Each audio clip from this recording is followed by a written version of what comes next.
Hello, everyone. Thank you so much for joining our session today. We're very pleased to be working with Adobe for our session. Adobe Creative Campus, all you need to know about Adobe Stock images. Jim, if you'd like to introduce yourself. Sure thing, David. Thanks very much. Hey, everybody. Thanks for joining. As you can see on the screen, my name is Jim Babbage. I'm a senior solutions consultant at Adobe, which means I support our customers and our field sales teams, our customer success managers from a best practices and technical perspective. But my background is education. I was a teacher for 21 years before joining Adobe. I have a background in commercial photography. In fact, I am also a contributor to Adobe Stock. So I see the service from both sides, which is kind of a nice perspective to have. Excellent. And Daniel's also on the call. Daniel, if you want to introduce yourself as well. Sure thing. Hi, everyone. My name is Daniel Gonzalez, and I'm the Customer Success Manager servicing University of the District of Columbia. And my experience is all with Adobe in higher ed space. And my whole thing is making sure that everybody at UDC has exactly what they need and the knowledge to create and bring creativity to everyone across campus and ensure that people know the kind of tools that are available at their disposal. So today we're going to be looking at a tool specifically within Adobe Stock, and I'm excited for Jim to blow you away with something that can be as mundane as stock images. No, it's extremely helpful, and it's been such a pleasure to work with you, both Daniel and Jim from Adobe. So just to go over our session today. Really, we want you to get started with using Adobe Stock images. It just really elevates your courseware and your content. We'll go over some tips on searching as well as using it in your courses. And last but not least, we'll do some next steps and Q&A at the very end of our session. If you do have any questions, you can put those in the chat box. We'll be answering those. Or you can also unmute, and then you can ask your question as well. So with that, I'll hand it off to Jim. Thank you so much. Great. Okay, thank you. Going to go ahead and share my screen.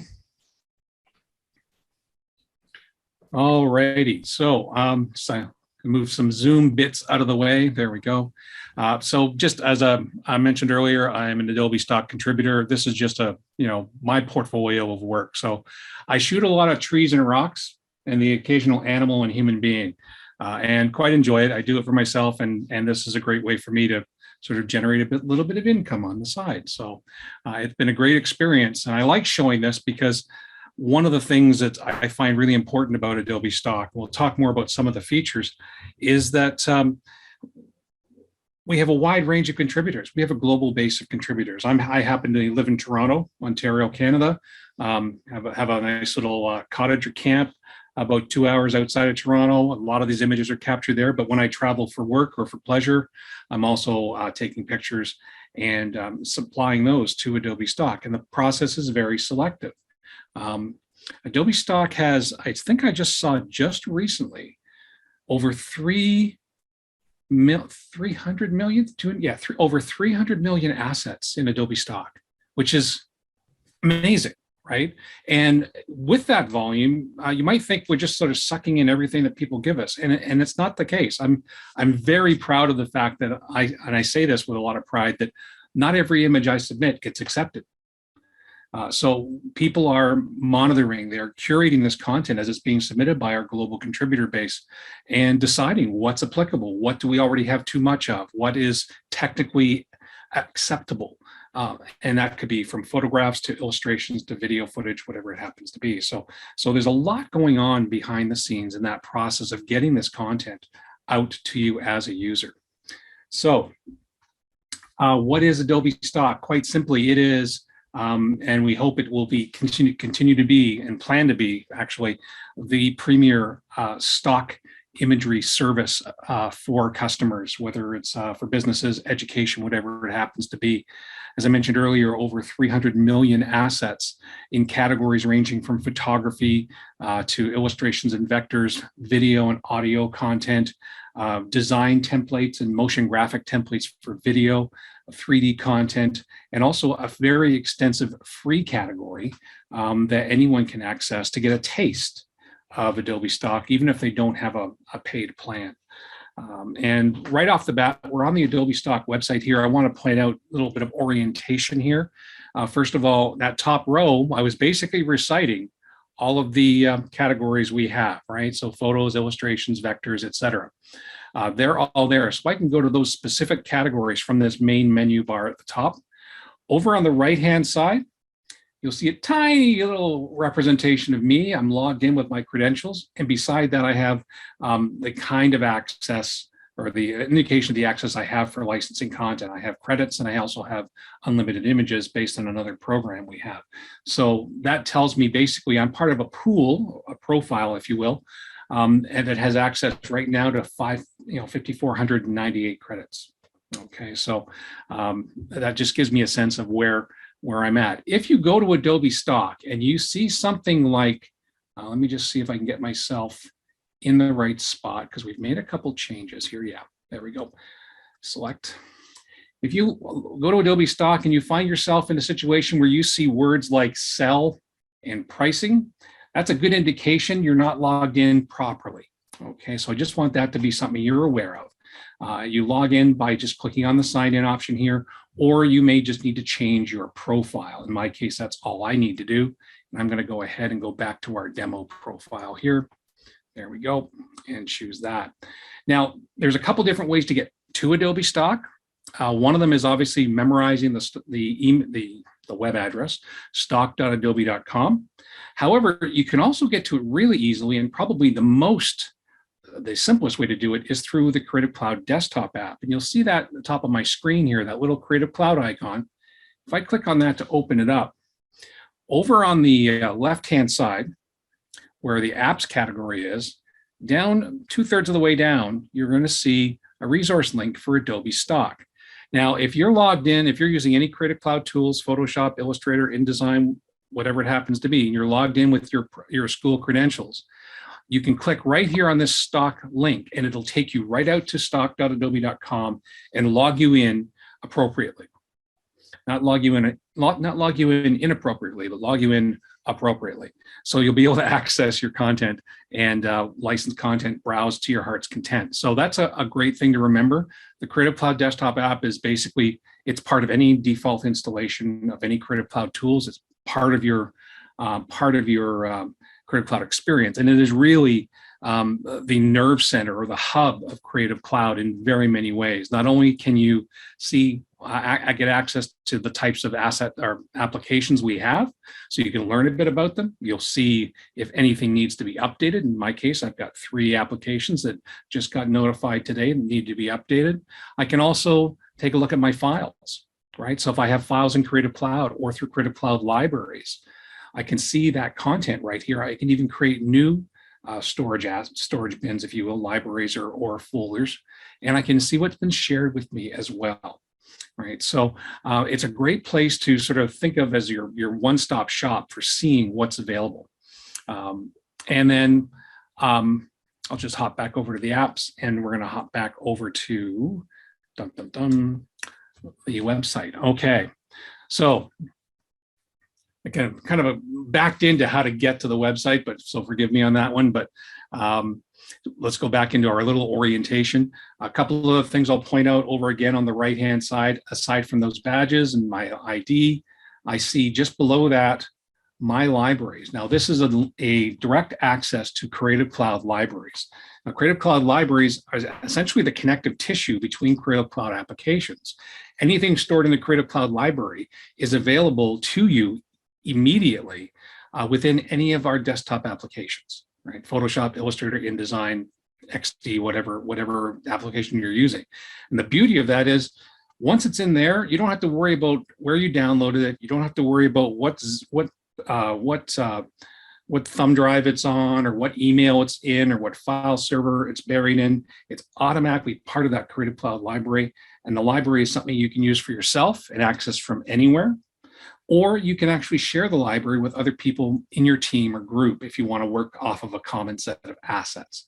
And I've got quite a few libraries here because I do a lot of demos, but I'll just click on it to load it up. And you can see there's quite a few here. I have so many that I've started naming them with a number 1 at the beginning, just so I can find the ones I want to work with really quickly. Okay, in the middle here, much like at the very top, we can see our different categories in the left-hand side of the search bar, and I can start a text-based search here immediately. right? So, and I can choose the kind of category I want to search from, or I can keep it wide open. So in my case here, I'm going to choose, let's start here with university student lifestyle.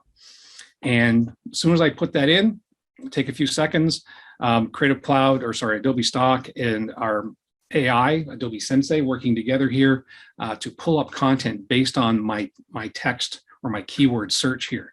And you can see this is the results I got starting off with university student lifestyle, right? So quite a range of information. You can see some of these actually have badges.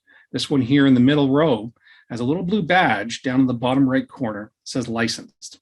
Okay, so that's an indication to me that somebody in my organization has licensed this asset, which means I can freely download it again. In fact, if I click on it to see a larger view, you can see there's my option to download for free. You can also see that I can save it to a Creative Cloud library as well, just automatically.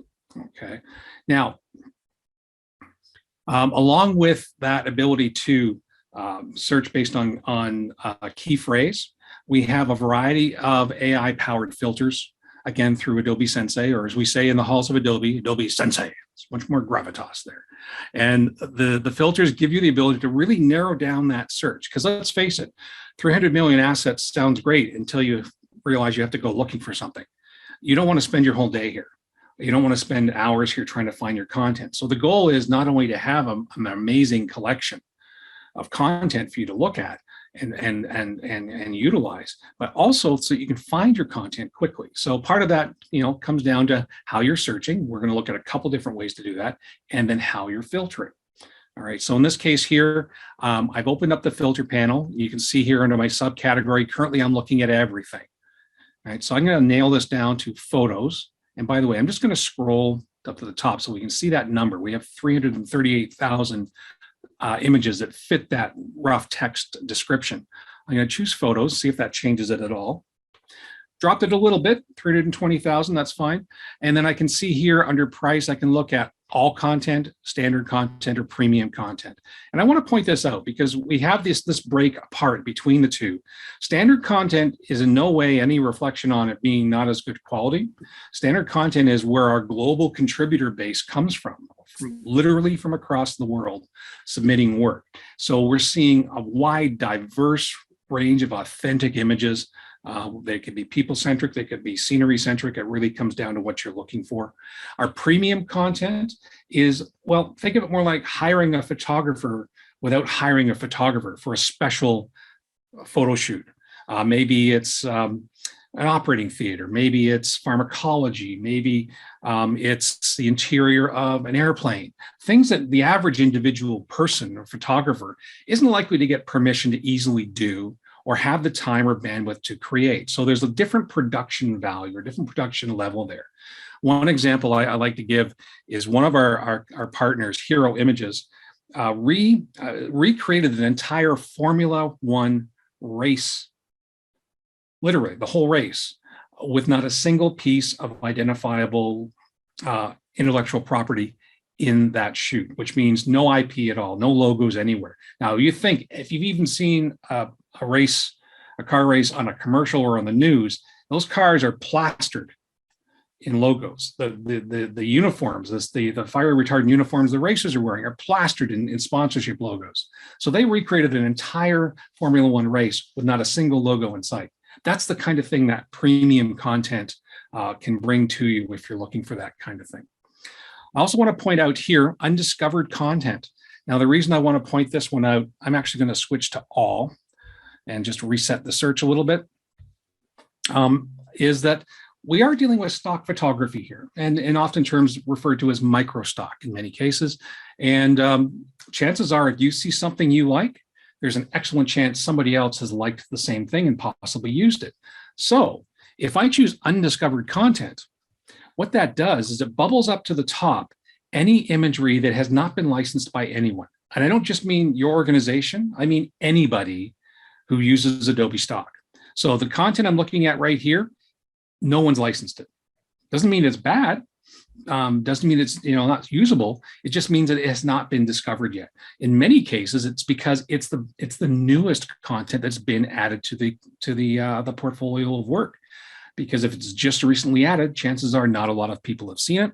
And as a result, it hasn't been licensed yet for that reason. So if you're looking for a little more of a unique feel, then the undiscovered content box there is a really good thing to make use of. And like any other stock service, you can search for based on orientation, horizontal, vertical, square, panoramic. That's pretty standard stuff. But another one I really like, and I find this one really helpful when we're doing things like research or presentation, we're looking for graphics that tie in with a specific project, but they also need to have space for us to incorporate other content, right? Maybe it's text, maybe it's another photo, maybe it's a logo, maybe it's a little boxed area you want to drop a video into. Well, if I choose images with copy space, Adobe Sensei goes through our content and finds images that literally have that white space or negative space available. So I don't have to go into Photoshop later on or any other tool and recreate or manufacture that space because it's already there. And again, so that's a time saver from two perspectives. I found the image with the copy space. Hopefully I found the image I like with the copy space, and I don't have to go into another tool to fix it, to make it work, right? So that's really, really a handy thing as well. So I'm gonna just kind of cancel out of that filter, I'll reset things. And just down below that, we've got a couple other what we call aesthetic filters. And the reason I want to bring these up is that sometimes it's not just about the right wording, right? The key phrase or the keywords you're using. Sometimes you're looking for a specific mood or a feeling or an ambiance that's hard to describe with keywords. So we have these two really amazing filters here, depth of field and vivid color. These are both Adobe Sensei powered. So we're dealing with, our AI or machine learning technology, analyzing the content of the images. It's not looking at keywords, but it's analyzing what we see in the photographs to produce our end result for what we're searching for. So depth of field, it's a photographic term. It refers to the area of sharpness in an image. If I drag this slider from the left over towards the right, I'm going to see that the sort will change. It'll update, and what we'll see bubble up to the top are images where the main subject is sharply focused, but the background and possibly the foreground, if there is any, is out of focus. This is a lot of times also sort of gives the image a more casual, more authentic look, a more professional look from a capturing perspective, that kind of thing. So I can play around with that slider easily enough. And I've also got this one called vivid color, which, as you might imagine, is all about color saturation and color richness. Maybe I need an image that tells my story or helps to tell my story, helps to support my research project, but I don't want it to overpower the words or the other elements that are part of that presentation. So I can drag this slider down towards the low values and find images that are lower in color saturation, that are more monochromatic, more muted, more pastel, that still talk about what I'm looking for, but don't jump out, right, and take over the screen. Conversely, if I go the other direction towards the high values, I'm going to go all the way across here. We get those really punchy, colorful, saturated images that could be great maybe as the title for a splash screen or title screen for a presentation or a website. So again, depending on what you want to look for, you can narrow things down from there. I can also search on whether I want to include or exclude people. I can search based on usage rights, commercial use, or editorial use. We have a category of content called illustrative editorial, which includes photography that has intellectual property in it. Say, photograph of a downtown street and there's a donut shop, Starbucks, Tim Hortons, whatever, you name it. That would be considered an editorial image because it has intellectual property in it. It's not a news photo, but it does have that ability. So if I want to make sure I'm not incorporating those kinds of images, I can sort based on just plain old commercial use. I can filter based on resolution, based on size. I can search for images that are isolated, that make them easier to select or remove from a background. This works on our video as well. And then I can also search based on color. So there's quite a range of ways we can narrow down our final result. Now, when I do find something that I like, I'm going to click on this one right here. I can see a larger preview. I get some information about the photograph. I see who the contributor is, and I have options. I can download a watermarked preview. I can save it to a library, or I can even open it in one of our desktop applications. I'm going to choose to save this to a library, and it's automatically saving it to my most recent Creative Cloud library. Now, if I don't want it to be there, I just click Manage, and I'm going to move this to my college library, and it'll just quickly relocate it into that library. And I'll show you why that's important. Once I've found something I like, and as I mentioned, I haven't licensed this yet. I've just downloaded the preview, and if you look really close, you can actually see the watermarking in the background here. I'll be able to quickly access this inside of our desktop applications. Before I hop over there, though, I want to point out one really useful tool from a image standpoint, and that's this preview crop option. This gives me the ability to test out different aspect ratios for my image and see if what I like visually is going to work in my design or goal. Maybe I need this for a banner ad. Maybe I need it for a mobile app prototype. So it has to fit a certain aspect ratio, square, tall, rectangular, horizontal, whatever it happens to be. And I can decide, is this going to work? I can even scale the image to see if that will still become suitable. So before I've even downloaded the image, I can test out that kind of thing, which is really, really helpful. And I can also view additional images from that series or that include that specific model. Now, we're going to be hopping over to Photoshop in just a minute, but I want to show you one other quick thing here. We've looked at a few different ways to search the way you might normally think of searching on a stock website, which is using keywords and descriptions to find your content. But sometimes it's not about the keywords themselves. It's about an image you already have in mind, or actually physically have. You want something like it that's going to be suitable, will have proper releases and all those kinds of things, but you want to, sort of find something similar to it. Maybe you did a web search through Google Images. If you're faculty, the one thing I used to cringe at when I was teaching was a student who would credit Google Images with a photo they found that they were using in a project. Don't do that. So now through Adobe Stock, for example, I don't have to worry about that because anything I license is royalty-free and completely released and everything. So in my case here, what I'm going to do is do something called a find similar search. I'm just going to bring in a Finder window here, and let's see. I'm going to go here with let's do this one here. I've got an image of a researcher. I'm going to drag this right into the stock website, just like that, and it's going to temporarily upload that image and return results based on that content. Right. Sensei is not looking at any keywords or metadata in the image. It's looking at the image and identifying over 15 million images that I may be interested in utilizing. Okay, that all tie in with this source image we see over here on the left-hand side. Now, right now, it's basing that search on the content, on the color, on the composition. I can focus more if I want to try and narrow things down. I can try just focusing on content and see what comes up from that perspective. We see things did change around a little bit. I can go in and add additional keywords here. Maybe I'm going to go and choose, let's go with, let's try biology. And so I'm fine tuning my search visually, but also incorporating keywords to really narrow things down. And we've gone from 3 million, I think I saw images there, down to 970,000. Still a lot, but we're getting there, right? And if I start to see things that I like here, I can use any one of these images. Let's say this one right here. And you'll notice when I mouse over the thumbnails here, I get this little heads up display. So not only can I quickly save this to my library, the last one I used, or download the preview right to my hard drive, I can also use this as the new basis for my find similar. So I just click on that little icon, and now it is being utilized. And now look at the results. We're not only seeing similar composition, similar colors, but in many cases, similar models, if not the exact same models. We got a guy with a beard in the first two images right up front, right?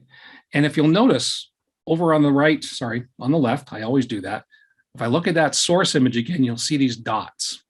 And these dots, this is all part of how Adobe Sensei is cataloging visually our content. So because this is an image in our catalog, I can say, hey, you know what? Try to find me more images with this guy in a beard or a guy in a beard. And I can narrow down my search Okay. And I can say, maybe let's see if he's over on the other side of the window. Maybe he's, I can reposition this search, the visual element. I can change the size of it, and I'm going to get different results based on that. And if I don't like any of those results, I can just clear that and go back. So we can search based on text and keywords, key phrases. We can filter with our Sensei powered filters. We can find similar content using images we already have, or by utilizing images that are part of the Adobe Stock collection to begin with. Lots of different ways to find the kind of content you're looking for. And I just pulled up a couple other searches before we started today. One of them was that biology one, for example, and I can go ahead and choose, maybe I'll switch that over to standard content and see what I get and see what kind of results I have. Some great stuff there. If I went to premium, you'll see a noticeable difference probably in the kind of content, more people focused, more technological focused, macro, super macro photography, for example, here as one point of view. And then I think I pulled up aerospace as well. So one of the things I wanted you to walk away with today is to realize that Adobe Stock isn't just a bunch of pretty pictures of beautiful people. It is across the board content on pretty much any subject matter you can think of. And that's not just still photography. We're in aerospace right now. There's over 12,000 video clips available for aerospace. And if I click there, I'll be taken right out to our video category. And as I mouse over these video clips, I can see them in action. All right, so I'm not guessing that these clips will be suitable. I can actually see them running, and then I can download a preview if I want to for placement purposes, and then obviously down the road license that content as well. Some really, really powerful, dramatic imagery here. Okay, so a little while ago, I licensed that, or I downloaded rather, to my Creative Cloud library, that image of a student. I'm going to hop over to Photoshop here. And I got a little prototype I've been putting together, a little mock-up for a web prototype. And if I go to my libraries, I'm in that college folder already. I believe that is where I moved her to. So let me just see if I can find her. She's buried in here somewhere. There she is. Okay, down here. You'll notice that a couple things here. There's our thumbnail. Beside it or inside it is a little shopping cart icon. That's an indication that this has not yet been licensed, but I can still use it to start my process, right? So I can go ahead and grab this photograph and drop it into my design. I'm going to go ahead and scale this. And I did do a little quick preview crop test with it while we were on the website. So I knew it was going to work in a vertical orientation. So there we go, something along that line. I may want to change things up. Maybe I want to go with a little more muted color, or maybe even desaturate it completely. So what I can do with this image is I can go ahead and add a filter inside of Photoshop once I've applied it, or dropped it into place. Go to my filters. It's going to go to, let's go to Camera Raw. And this gives me the ability to make some non-destructive changes. So I'm going to go into my color options here, and let's see, go to my basic options. I'm just going to reduce the saturation a little bit. Don't want it to be too strong. Okay, so this is a non-destructive change, and I think what I might do as well is I might just make it a little bit darker, something like that. Maybe boost the highlights a little bit, drop those shadows down a little bit more. So I've made some significant changes to that image visually. Okay, so now it's tying in a little more with the other images. It's not quite so punchy, so colorful, but it is also an unlicensed image. And one of the great things about working with Adobe Stock and the Adobe tools is that I have this integration between the service and the tool. So right there inside of my Creative Cloud library, I can click on that little icon, that shopping cart icon, and right within inside of Photoshop, without having to go back to the website, I can license this image. And what this will do when I agree to it is it's going to license the image. It's going to download the high resolution file. Well, it didn't take too long. And it's also going to replace the watermarked version that was in my design with the full resolution version. And while it was a little hard to see in this case, it's also removed the watermark as well. So I didn't even have to go back out to Photoshop, or sorry, go back out to the website to do that. Now, if I like this shot, but I want some other choices, I can also right click on this and right from within inside of Photoshop, use that find similar option we looked at on the website. And I'll find other images that are similar in composition, in content, and so on that I can work from. And any one of these, let's go ahead and grab this one.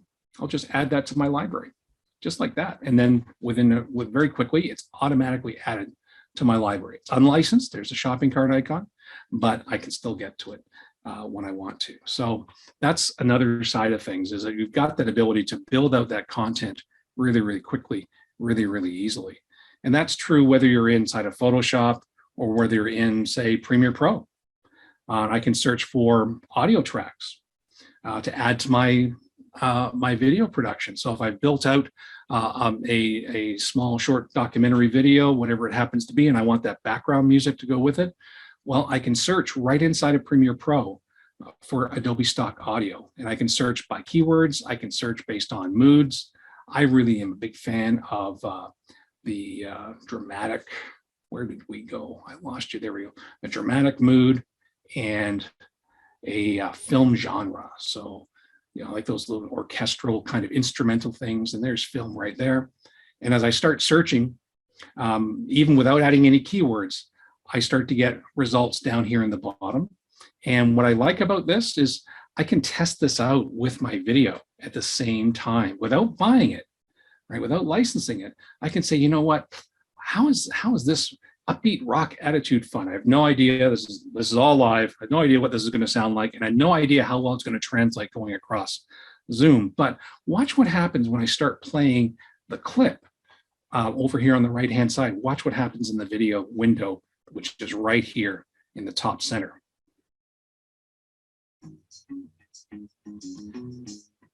You may or may not hear the video all that well, but the video is tracking with my footage. That's huge. I can get a real sense, and actually that actually looks like, it sounds like it would really work.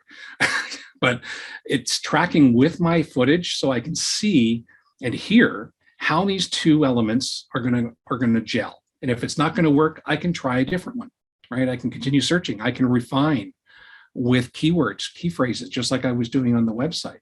And when I do find something I like, you know, I haven't licensed any of this content at the moment, but if I right click, I can add this right to my Premiere Pro project, or I can download it to a Creative Cloud library or save it to a local folder right on my hard drive. In my case, I'll just add it to my project, and that's going to download the low quality version of that audio, and I'll find it actually right inside of my project bin. There it is, upbeat rock attitude.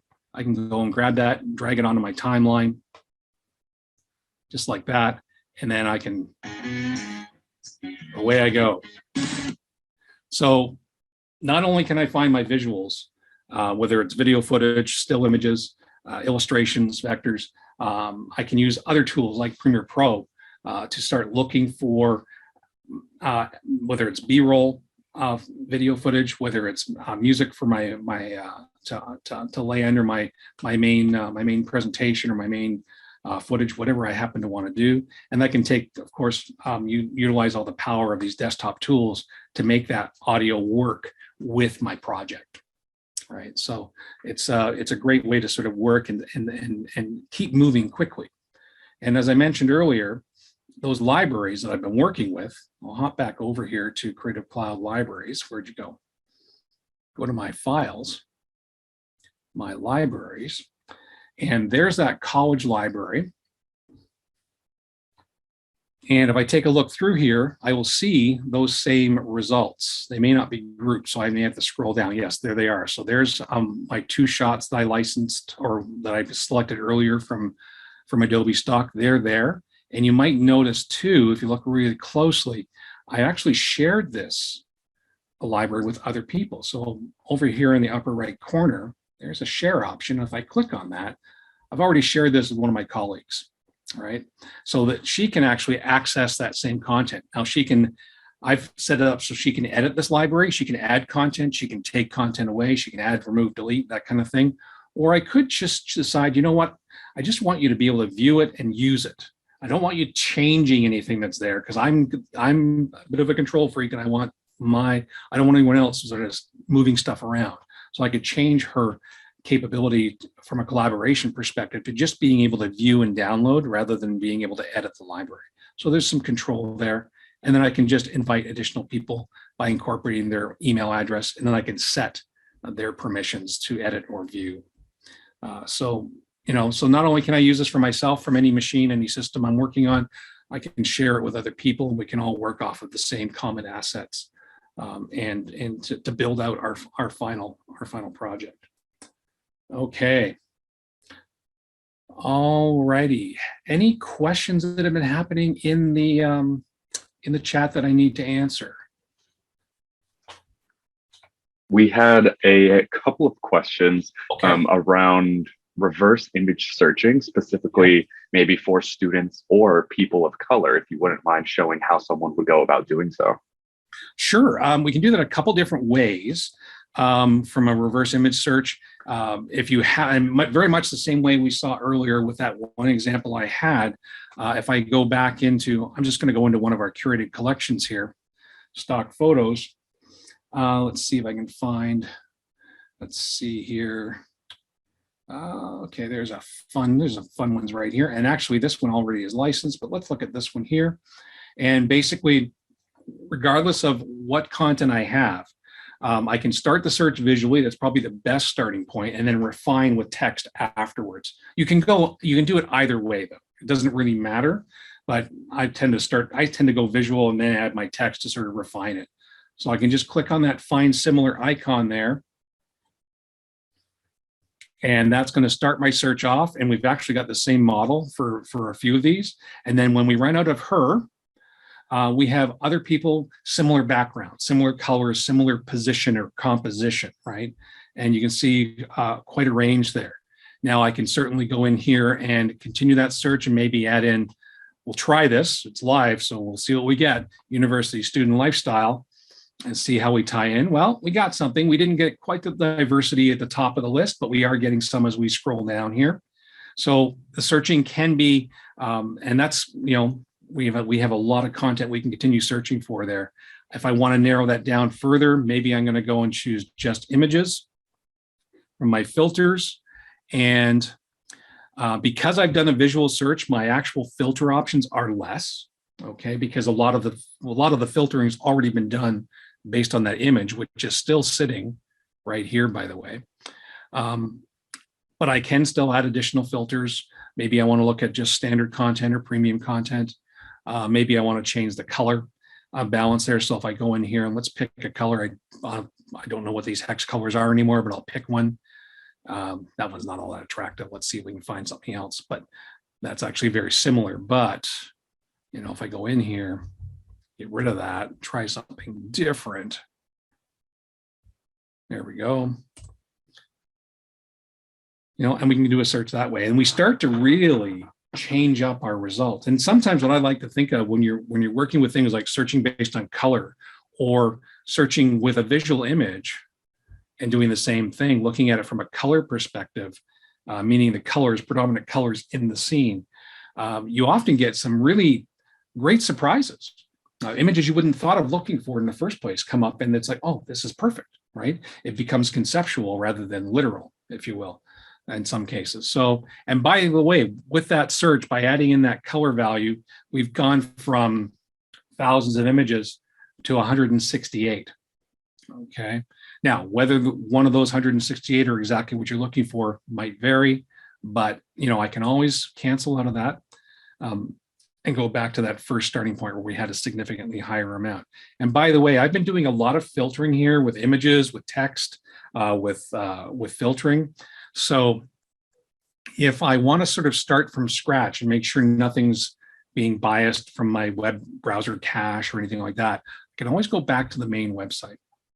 And from there, start my search again. So if you're doing some searching and you're getting results that just seem kind of wonky, start from scratch, go back to the main website. Basically, that clears out any search criteria, and you can sort of start fresh right from there. And by the way, I didn't really talk about this before, but I want to mention, if you're not really sure where to begin, We have a whole bunch of curated galleries that you can look at. One of them I was just looking at just now, stock photos of people. There's our premium content, stock music and audio. That sort of gives you some ways, some places to start. Or if I go into the main categories, the main asset types themselves, I have other curated content, spring colors, into the wild, powerfully playful. So these are curated galleries our curation team comes up with that are that focus on upcoming trends, on specific themes, on seasons. It may vary depending on the time of year, but they are constantly changing. So if I'm looking for, world of business, I can see what they've got to offer there. And this is an entirely curated collection, very wide range, different subject matter, people, places, things that may work for me. And I can tie those in with my project. That was a great question, Daniel. Thank you for asking that. Okay, any other questions? Yeah, the other question that came up that I'm not necessarily familiar with is there going to be any more additional filters added? And that might be something that we have to get back with the stock team and ask. But yeah, what I can tell you is that they are constantly refining what is available. There have been additions in the past to our filters. We put a lot of emphasis and a lot of R&D into Adobe Sensei to take out some of that filtering requirement. A lot of websites will have a lot more filters, checkboxes, if you will. We rely and train our AI to take care of some of that kind of filtering already, just to help you get to what you're looking for. And that's where visual search is so powerful. And a lot of work goes into making that search results as accurate as possible. So you don't have to spend 20 minutes checking boxes to find what you want. You can do it from a visual perspective, and find the content you want, and then refine with text and whatever other filters are needed. But we're always looking at ways to improve the experience, to help you as someone looking for content find what you're looking for that much faster, and that it's relevant, that it's authentic, that it's genuine, that it doesn't feel like stock photography, and that it's going to be something you can make use of and find value in incorporating in your learning materials, in your research if needed. The same thing goes with students and looking for professional work to sort of change the level of what they're presenting to the class, to the faculty, maybe their publishing work, whatever it happens to be.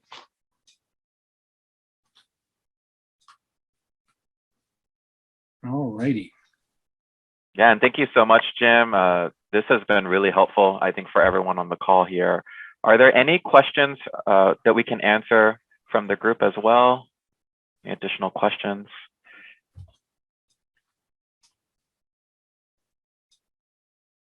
I'm just scrolling through the chat now that I've got a chance to look at it. It looks like everyone's been, Daniel and David, thank you very much for handling the questions. Thank you. I see from Dr. JNY, could we see some of the 3D stock? Sure. Yeah. Let's go there. Why not? We're all the way over here. Okay. And our 3D content comes in, we have 3D models, 3D lights, and 3D materials. These are optimized to work with our one of our 2D and 3D compositing tools. We call it Adobe Dimension. We've recently, in the past year or so, acquired a different company, a Allegorithmic, if you're within 3D space, pardon that pun, but you'll probably recognize that name. And we are taking their substance tools and we are making those available inside of Creative Cloud as well, gradually, right? There's a lot more granularity in control with the 3D content that's created for Substance. These are more generic, created by various partners, various 3D creative individuals.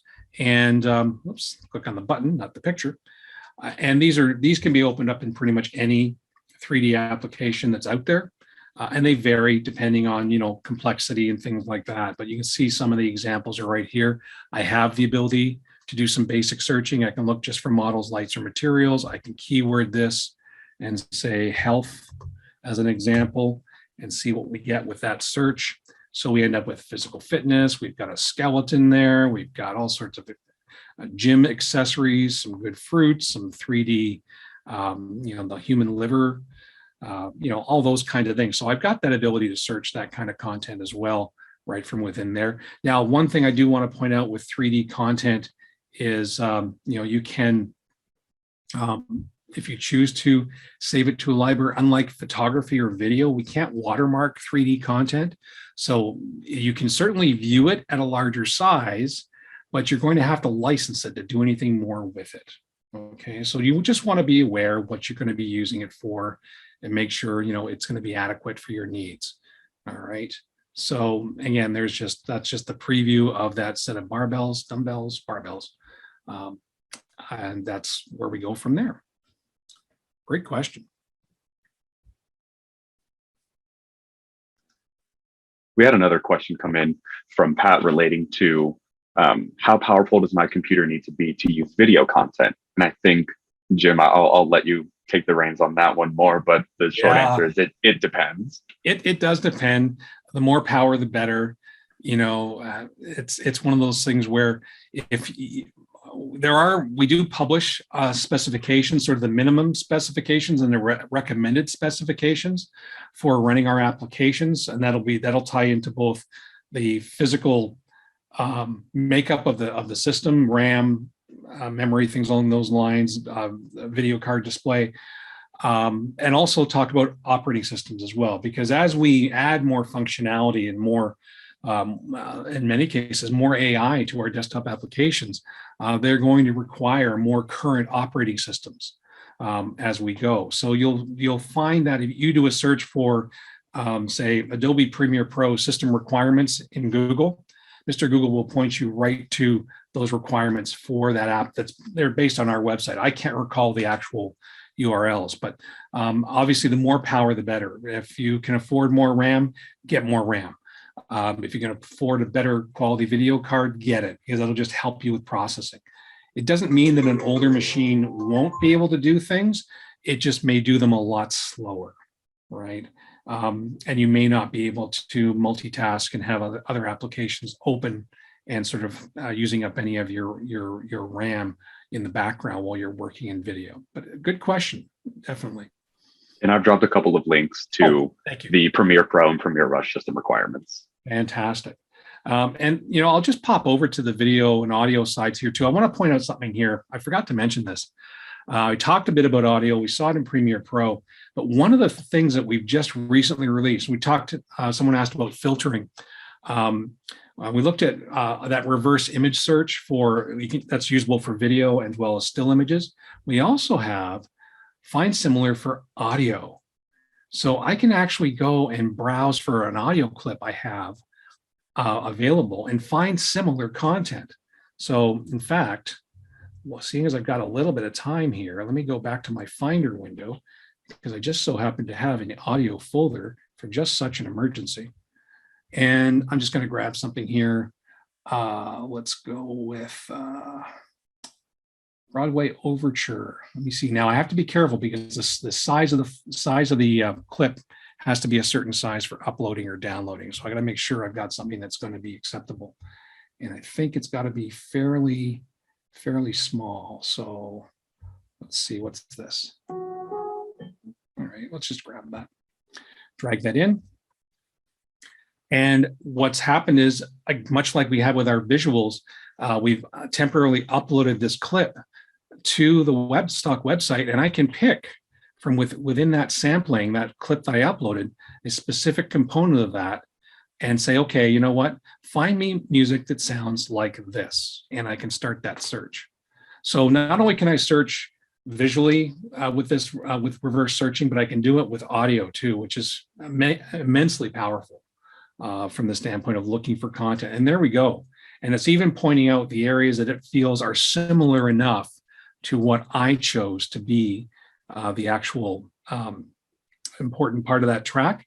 And then much like we saw with visual search, you've got options to break that down based on tempo or mood or genre, or even the instruments that are incorporated in that clip. So that's really, really powerful. And you'll notice too, in this example, the very top one love story background is also got a check mark at the end of it, which means somebody in my organization has licensed that content already. Other ones with the shopping cart, like we saw in Photoshop, those ones aren't yet licensed. Okay, but that's a great way. And then I can continue to narrow things down. I can add in keywords as well to further refine my search, right? So lots of ways to find the kind of content you're looking for without feeling you have to masterfully craft a key phrase or keyword search. You can do this reverse search for audio, for video, for stills, and get you that much closer to the kind of content you're looking for. Yeah, thank you, Jim, and thank you, Daniel. Before we conclude, I do want to just do a quick refresher on how to access this material. So I'll go ahead and put 2 links in the chat box. The first link, and I'll go ahead and share my screen, is that stock.adobe.com website. So remember, with our UDC access, we can go ahead and sign in with our UDC account. So here's mine. And you'll be given 2 options, your personal account or your company or school account. Please choose your company or school account. So that orange option right here. And once I click on that, you'll see this Adobe Stock page. Now, if you do have any questions about credit access, or you want us to allocate some credits to you, please give us a consultation request access. So right here, if you look at that second link, it says Adobe Stock Image Access. This is our UDC C.A.L consultation request form. So if I go ahead and fill out the information at the top and scroll down, you'll see right here, there's an option to click Adobe Stock Image Access. Once you click on that, tell us your use case, and we'll go ahead and follow up with you one-on-one, since I know everyone has different use cases for that. So again, if you do want to log into Adobe Stock, please use your UDC account. So I'll go ahead and sign in with my UDC information. Click on company or school account right there. So that's that first link I put in the chat box. And the second link is our consultation request form. Once you fill out the top part, Adobe Stock Image Access, the C.A.L team will go ahead and follow up with you about your use case. Any other questions from the group? David, there was one question from Yes. Elizabeth asking if students had access to this as well. Yes, so Elizabeth, go ahead and send us a consultation request. We'll go ahead and follow up with you on that. Thank you, David, and thank you for the refresher. My student is actually on here with me, Okay. and so I've asked him to go ahead and send that and just cite me on it. I've talked a little with Fatma about what I'm doing, and so we would love your help, but Terrell is also very accomplished on his own, so it'll just be nice to let him have the access. I really appreciate the training. Thank you. Excellent. Thank you for coming. Great comment. So I do want to put a couple more resources in the chat box before we conclude today. So let me go ahead and copy those over. And let me just go through this. So we have our stock.adobe site, as well as requesting image access. Just go ahead and send us that consultation request. If you do have any questions for the C.A.L team, our main email is calhelpdesk@udc.edu. We are more than happy to help you. Daniel Gonzalez, if you have any questions for Adobe or the Adobe team, go ahead and email him right there, dagonzal@adobe.com. We have our Adobe Creative Campus, Discover Adobe Acrobat DC PDF webinar. That's a mouthful. That is next month on Thursday, May 19th at 12:30 to 1:30. We'd love to see you there. We want to do these regular Adobe Creative Campus sessions. We also have our office hours in PD. We have a great webinar coming up on Tuesday, which is all about Microsoft OneDrive. I'll put that link as well. Our YouTube channel and our C.A.L PD survey. We'd love to hear your thoughts about this webinar or future offerings that you'd like us to offer here at UDC. Any final questions or final thoughts from Jim or Daniel? Personally, I just hope that this has been valuable. You've gotten a sense of what's available out there, and to think of stock beyond just what a lot of people consider stock to be, and also that you find uses for this content to help up-level your learning materials, to embellish your own personal content for school, or students, as we've heard, maybe using it as well. It's a great resource to do things and get the kind of visuals you may not have the time, budget, skill, or wherewithal to actually do on your own, right? And to help just sort of make things even that much more engaging from a standpoint of communications and content you're sharing outwards. Mm-hmm. Yeah, and thank you everyone for taking the time with us today. Yeah. Yes, I know everyone is quite busy, especially as the end of the semester nears. You can imagine, Jim and Daniel. So we really appreciate everyone's time here. We love the Adobe Stock images, by the way. We've used them in all of our material for the center that we have here for all of our marketing material, and they're very high quality, excellent images. So again, thank you so much, everyone, for joining us today. We hope to see you very soon. Tomorrow is Earth Day. So have a great Earth Day and a great weekend, and we hope to see you very soon. Bye-bye. Take care, everyone. Thanks for joining. Take care, all. Bye-bye.